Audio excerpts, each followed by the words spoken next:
Iniciamos la grabación. Ok.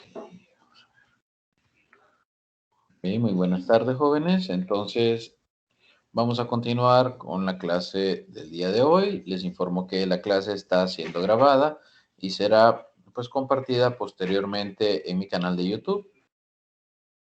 Vamos a estudiar el día de hoy, bueno, vamos a continuar, mejor dicho, el día de hoy con explicando el modelo de proyectiles. El día de ayer habíamos visto que la posición de un cuerpo en 3 dimensiones estará dada por un vector.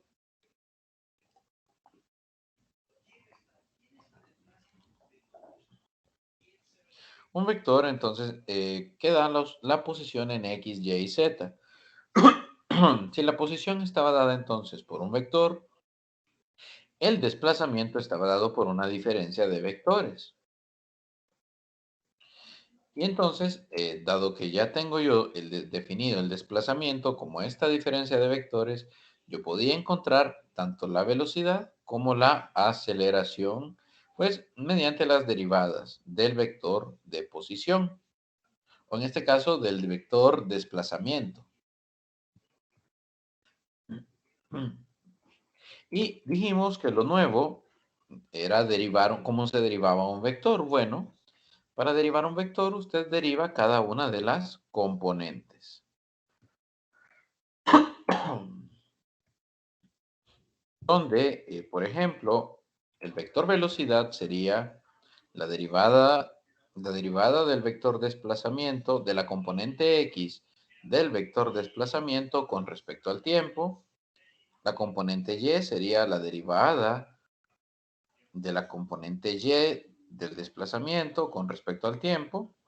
Y la derivada de la componente en z del desplazamiento con respecto al tiempo. Vimos cómo entonces calcular la magnitud de la velocidad si hablábamos en 3 dimensiones. Y en el caso de 2 dimensiones vimos cómo encontrar tanto la magnitud como el ángulo. Haciendo la corrección de que si la magnitud estaba dada como componente x de la velocidad elevado al cuadrado más componente y de la velocidad elevado al cuadrado, el ángulo debería ser la tangente inversa de la componente y dividido entre la componente x. Ojo aquí, porque aquí lo hicieron con z y con y, porque estaban tomando otra vista, ¿sí? Del plano cartesiano, pero si estamos trabajando con x y y, entonces es velocidad en y dividido velocidad en x.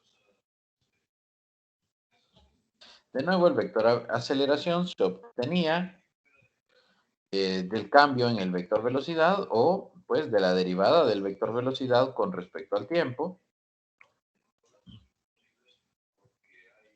Y bueno, llegábamos ayer al movimiento de proyectiles.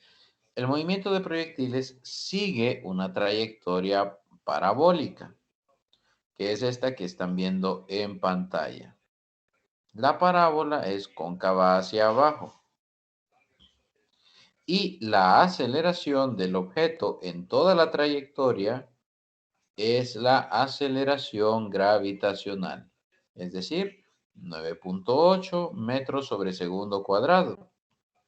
¿Qué es lo nuevo y lo que, digamos, que cambia con respecto a caída libre y a movimiento rectilíneo uniforme? ¿Qué es lo que cambia? Que ahora la velocidad, vamos a referirnos a la velocidad como el vector que es y que tendrá componente en el eje X y componente en el eje Y. Y que para encontrar el valor de la velocidad, pues necesitaremos describir la magnitud y el ángulo, magnitud y ángulo, tal como lo tenemos aquí. Entonces, recuerden que la magnitud me dice qué tan larga es esta flecha, qué tan grande o qué tan pequeña será esta flecha, eso lo da la magnitud, Y el ángulo, pues, obviamente me dará la inclinación de dicha flecha. Entonces, como también hablamos de que el movimiento de proyectiles no tomaba en cuenta la masa del proyectil, no toma en cuenta la masa del proyectil, no toma en cuenta la rotación de la Tierra y no toma en cuenta tampoco la resistencia del aire. Cosas pues que más adelante vamos a ver que sí sí son importantes, sí afectan al movimiento. ¿Cómo se modela entonces el movimiento de este proyectil? Pues verán, en el eje X, vamos a decir, en el movimiento de proyectiles, en el eje X, este proyectil se mueve con velocidad constante. Es decir, la componente X del vector velocidad en movimiento de proyectiles, la componente X es constante. Es constante. Es decir, en X la velocidad no cambia. En cambio, en Y sí, en Y la velocidad sí cambia porque tenemos la aceleración gravitacional. Y entonces, para el movimiento en Y, utilizaremos las ecuaciones de caída libre, pero modificadas teniendo en cuenta que ahora la velocidad en Y es la componente vertical del vector velocidad. Antes era la única componente, ahora es la componente vertical del vector velocidad. Entonces, bueno, aquí tenemos esta imagen que viene a resumir lo que yo he dicho hasta ahora. Horizontalmente, el proyectil se encuentra en movimiento a velocidad constante, es decir, esta velocidad no cambia en función del tiempo, no cambia. En cambio, la componente y de la velocidad, pues esta sí varía en función del tiempo. En este caso, estamos viendo pues la gráfica de posición en Y versus posición en X. Y tenemos pues que la aceleración es la aceleración gravitacional. Vean ustedes que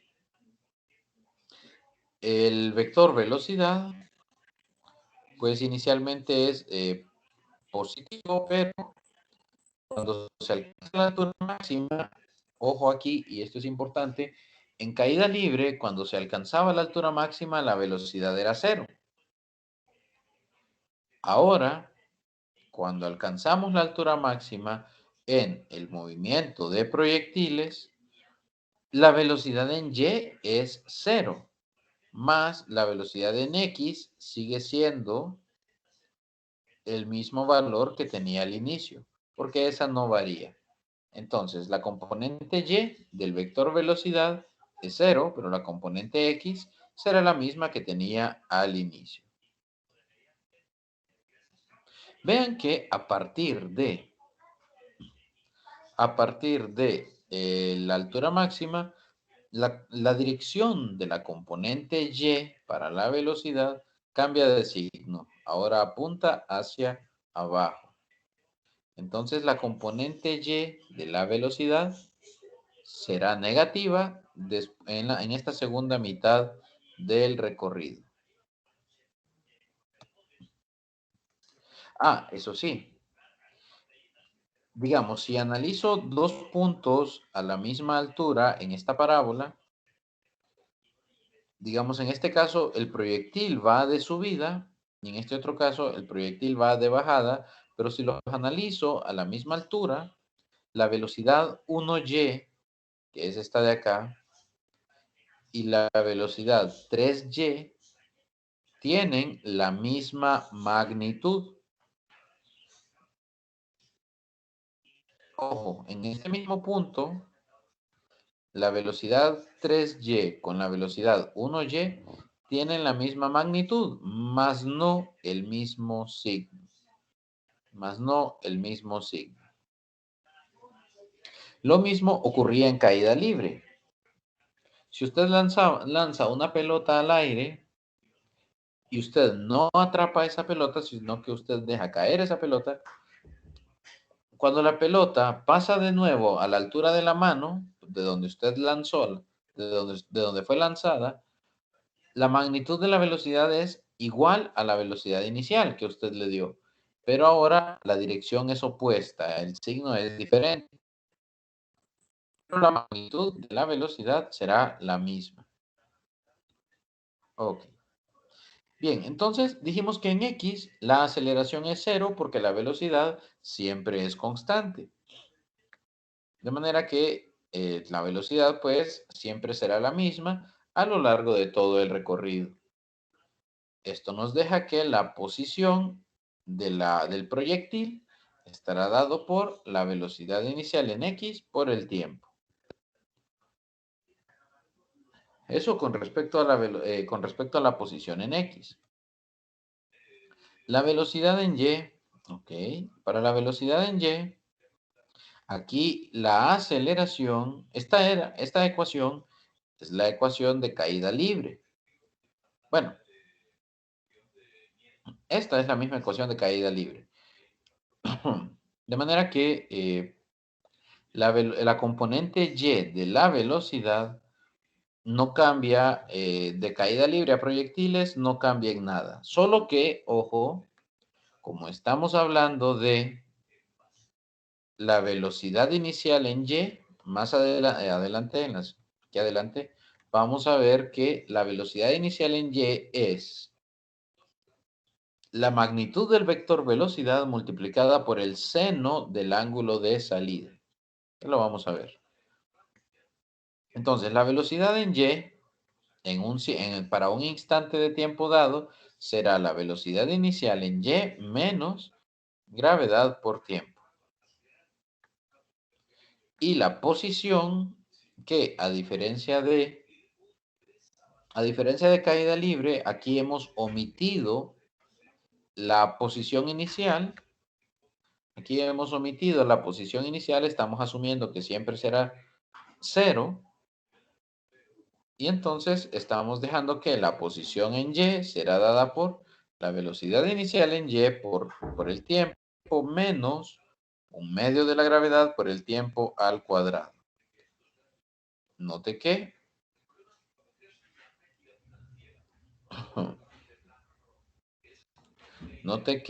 bueno,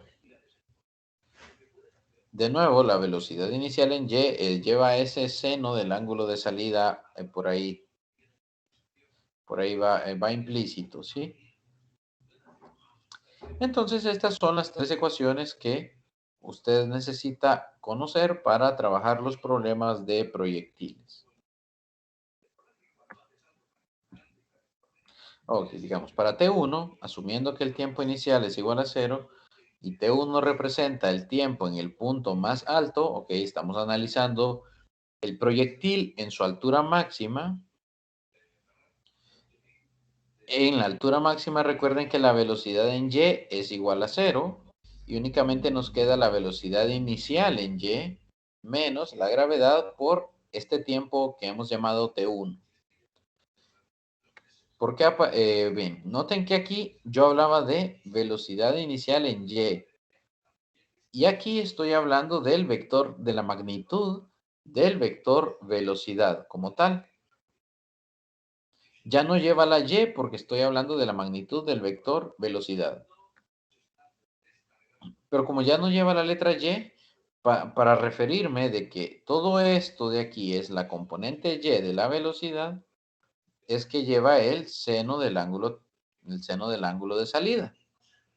Entonces, el tiempo que tarda el proyectil en llegar a su altura máxima dependerá de la velocidad inicial con la que sale este proyectil y del ángulo de salida. De estos dos valores dependerá el tiempo que tarde en llegar a la altura máxima. Ok. Ok, bien.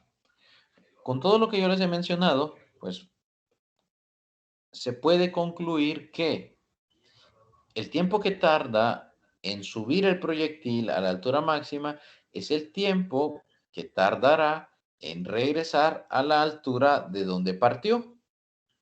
Y por eso es que el tiempo completo para la trayectoria que vimos en la figura anterior, el tiempo completo sería el tiempo de vuelo, es decir, el tiempo que el proyectil estuvo en el aire es 2 veces este tiempo que tardó en llegar a la altura máxima. Dicho sea entonces, el tiempo de vuelo, que de nuevo es el tiempo que el proyectil permanece en el aire, será 2 veces la magnitud del vector velocidad por el seno del ángulo dividido entre la aceleración gravitacional.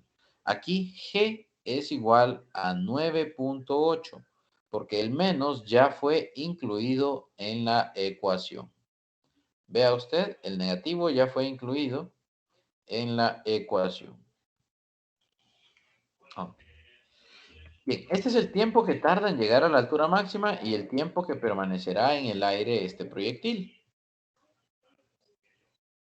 Entonces, ¿cómo se calcula la altura máxima y la distancia recorrida en el eje X? Bueno, la altura máxima puede ser calculada como pueden ver aquí, ¿verdad? El vector, magnitud del vector velocidad por el seno del ángulo multiplicado por este factor que ven acá, magnitud del vector velocidad, seno del ángulo sobre G, menos un medio de G por, ok, aquí tenemos magnitud del vector velocidad por el seno de G, de teta, perdón, dividido entre G. Y esto va al cuadrado. Aquí, ojo, aquí hay un error en la presentación, ¿verdad? Este 2 no va. Aquí es el seno, tal como va aquí, es el mismo factor. Simplemente sustituimos este tiempo aquí. Es decir, sustituimos este tiempo en esta ecuación de la posición en función del tiempo. Entonces, este factor, perdón, sí, este tiempo T1 lo sustituimos acá. Entonces, este 2 de aquí no va. Y por eso solamente les queda seno cuadrado.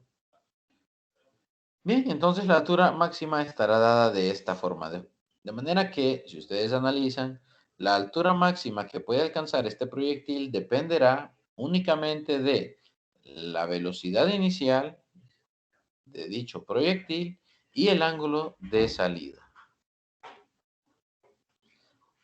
Bien, aquí tenemos entonces una expresión para la altura máxima que alcanza este proyectil. ¿Y qué distancia recorrerá entonces este proyectil? Bueno, la distancia en X que recorre este proyectil para la figura que vimos anteriormente será, pues, velocidad por tiempo. Velocidad en X por tiempo. ¿Cuál tiempo? El tiempo que permanece en el aire. Entonces, es este t de acá. Sustituimos este tiempo de aquí en la ecuación para la posición en X, que es velocidad inicial en X por tiempo. Al hacer velocidad inicial en X por tiempo, obtenemos esta expresión. Note que la distancia estará dada por la distancia que recorre el proyectil estará dada por la magnitud del vector velocidad al cuadrado por el seno de 2 veces el ángulo de salida sobre G. Aquí se utilizó una identidad trigonométrica que tenemos que dos veces el seno por el coseno del mismo ángulo es lo mismo que tener el seno de 2 veces el ángulo, el doble del ángulo, ¿sí? Entonces, se utilizó esa identidad. Y aquí tenemos una observación que esta expresión es válida únicamente para la figura que se mostró al inicio, que es esta de acá. Únicamente para esta figura. ¿Por qué lo dicen así? Bueno, porque este es el movimiento de proyectiles en el caso genérico. Pero si usted, por ejemplo, remueve el suelo de aquí, entonces esta gráfica va a continuar hasta donde alcance, hasta donde llegue al suelo.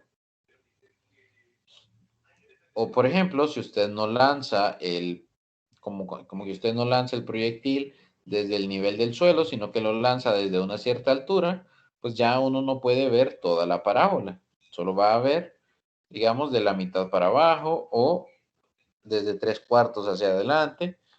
Entonces, estas ecuaciones, esta ecuación o estas ecuaciones son válidas para la figura que se mostró anteriormente, ¿sí? Bien, si usted quiere tener el máximo desplazamiento en X,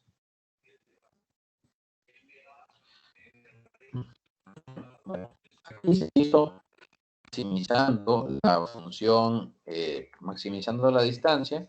La distancia, recuerden que es función tanto de la velocidad inicial, de la magnitud de la velocidad inicial y del ángulo.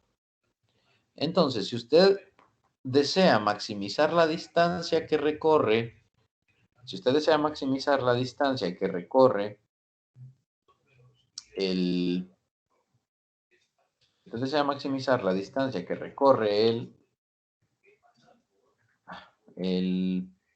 el proyectil, ¿sí? Entonces, se calcula la derivada con respecto, bueno, aquí derivaron esto con respecto al tiempo, pero en realidad se colocó con respecto al tiempo, pero en realidad se derivó con respecto al ángulo, ¿sí? Al ángulo. Por eso es que ustedes ven acá, ya que ya no aparece el seno, sino que el coseno se iguala a cero porque estamos maximizando la función y se despeja para el ángulo, ¿sí? Y entonces obtenemos que el desplazamiento en X máximo se obtendrá cuando usted dispare el proyectil a 45 grados. Eso se podía ver desde acá, ¿verdad? Que esta fracción será mayor, esta fracción es mayor cuando el ángulo sea 45, porque 45 por 2 son 90 y el seno de 90 es 1. Y recuerden que la función seno es una función que varía entre, pues, bueno, que puede variar entre 0 y 1. Bueno, -1 y 1. Pero para los ángulos con los que nosotros trabajamos, eh, pues entre 0 y 1. Entonces, la distancia será máxima cuando el seno de 2 sea máximo y eso ocurre a los 45 grados. Bien, por último, existirá, bueno, se puede encontrar la ecuación de la trayectoria y esta se encuentra pues mediante un método que se llama parametrización. Tenemos que tanto X como Y son funciones del tiempo. Entonces, yo lo que busco aquí es obviar, digamos, no eliminar, sino que obviar esa dependencia del tiempo y encontrar más bien una dependencia de Y en función de X. Y es lo que obtenemos acá. Se llama parametrización, o sería lo inverso a la parametrización en realidad. Tenemos entonces la función, sí, la posición en Y, es decir, la altura del proyectil en función de su desplazamiento sobre el eje X. Tomamos para ello la posición en X y la ecuación de la posición en Y. Simplemente despejamos el tiempo, introducimos este despeje acá y simplificamos y obtenemos esto. Entonces, se puede observar aquí que esto es una función cuadrática, ¿sí? Y que, es decir, que la altura en función del desplazamiento horizontal es una función cuadrática, por lo tanto, tenemos una parábola y dado que el término cuadrático va acompañado de un negativo, esta parábola es cóncava hacia abajo. Bien, vamos a quedarnos por aquí el día de hoy, jóvenes. Bueno, muchas gracias por su atención.